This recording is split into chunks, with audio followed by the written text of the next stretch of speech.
Hi, I'm Jenny Boom Boom. It's Vlad TV, and of course, I'm here with Jeezy. What's happening? What's happening? No more young Jeezy? Nah, man. You know, we're grown now. You feel me? We've been grown, but you know. Yeah, like why did you drop the young? I mean, you know, I felt like, you know, when I came out, you know, that was a state of mind. You know what I mean? I was young, you know, getting money, you know, running the streets, and it's just like, you know, drop that young off so they can really just, you know, just respect where I'm going with it. You know what I mean? Mm-hmm. It's almost like when Puffy changed to P Diddy, and you know, he went from Puff Daddy to P Diddy. It was just a. I still call him Puff. Yeah, but you know, the other people who just getting to know him, they call him P Diddy. Mm-hmm. I mean, so your tour, how's it been going?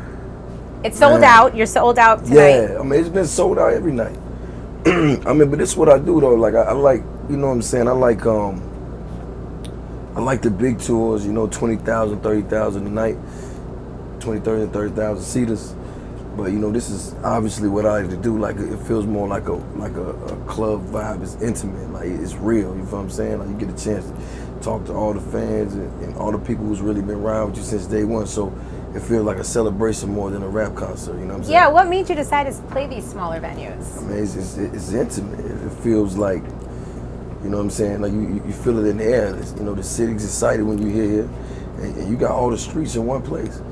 And you can see it, and you can feel it. Because you could easily sell out a large venue. Of course. I just problem. got done. Me and Wiz Khalifa doing 25,000 a night. Mm-hmm. I did that, you know what I mean? But I want to do this. You know what I mean? I want to come here and touch the streets, you know? So I saw you last night on Seth Meyers. You were performing with T.I. Yeah.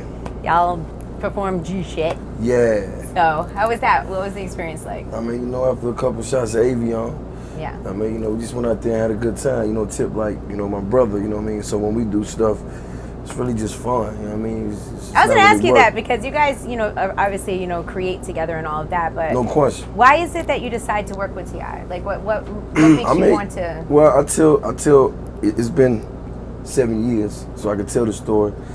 When I was first doing music, and it's real shit.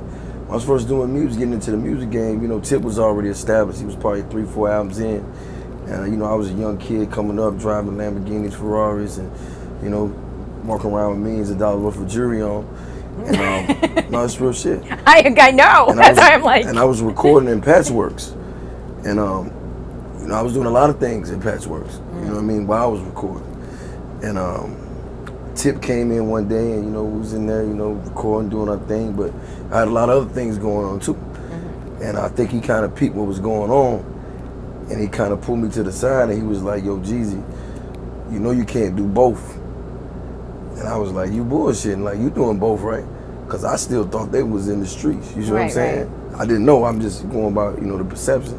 And he was like, you can't do both things, so you gotta pick one. So I ended up picking music. You know what I mean, like full time, and was that hard for you though? Because when you first start music, it's like you don't necessarily make a lot of money or have the things that you. I did, but you know I can't speak for everybody else. Yeah. But I just felt like, you know, that was the advice of somebody who was being sincere. Right. You know what I'm saying? Because I could have easily just you know kept doing what I was doing and been in a different, you know, position, but when we had that talk, I always looked at him different, you know what I'm saying, because he was already in the rap game, and it was something I was trying to get in, and where I was coming from, you know, most niggas was haters when it came to that, like, niggas would probably rather see you in jail anyway. Right. But he made it clear, like, you know, you can't do both, because when I came in the game, I thought that's what everybody was doing, was both. And, you know, me not really having a lot of relationships with these cats, you know, they put on a good show, so you would think that they was doing what they was doing too. Right. But that wasn't the case, and it just like, you know, that kind of stuck with me. And you know, when I saw a lot of things happen, you know, and it felt like I could have been a part of that and probably not here as well, you know, I always just think about that conversation we had. Matter of fact, he pulled me in the bathroom away from everybody, like, yo, let me talk to you for a minute. And we went in a little side bathroom in Patchwork and had like, you know, like a 30-40 minute conversation. I was just like, man, wow, okay, that's what's up. And, you know, we just always been cool since then. So how do you leave it? Leave what? That being in the streets. I don't know. We gotta leave that subject alone. Okay. I'm just curious. Like, how do you figure that out? I mean, you know, because I really wanted to do music. I feel like the streets weren't being represented right. You know what I'm saying? Niggas wasn't really talking the shit that they was supposed to be talking, and it wasn't authentic. It wasn't real. Like, it was just And niggas was doing the shit to get the money. Right. And to me, it wasn't even about the money. Like, bulk of my first shows, I didn't even want money. I was just like, you know, buy me and my niggas some bottles, because that's what we're gonna do anyway, and I'm gonna come turn up.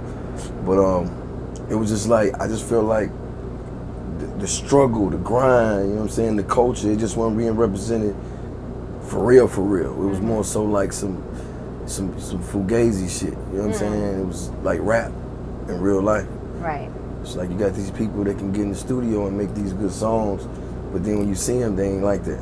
Right. You know what I'm saying? Yeah, a lot of people that have really done the things that you've talked about complain a lot that people lie. I mean, you can't really. I'm gonna keep it 1,000. Like, you can't really sit there, you know, because today's is based on whatever. You know what I'm saying? Net is king. Nigga can say any fucking thing and be in fucking Afghanistan. You know what I mean? So it don't really matter. But, you know, I came up in a different era, so we had a different set of morals. Because really and truly, like, if you lived that shit, you talked about that shit, you was gonna encounter it.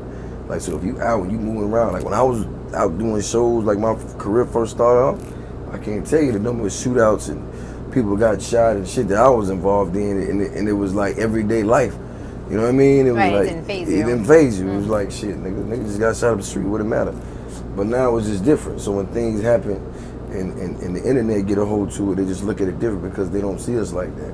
Take the Ray Rice shit that's going on in the media right now. That shit happened around me every day growing up, and it was normal. You take the Adrian Peterson shit. My mama beat the hell out of me, you know what I'm saying? With her fist, but it's just like, you know, when the internet get a hold to it, it's a different thing. So it's just like people believe what they see. So you got a lot of these cats that talk about shit that ain't really got to do it no more because they can put it on the internet and people believe it anyway. You know what I'm saying? No, I agree. You know what I mean? So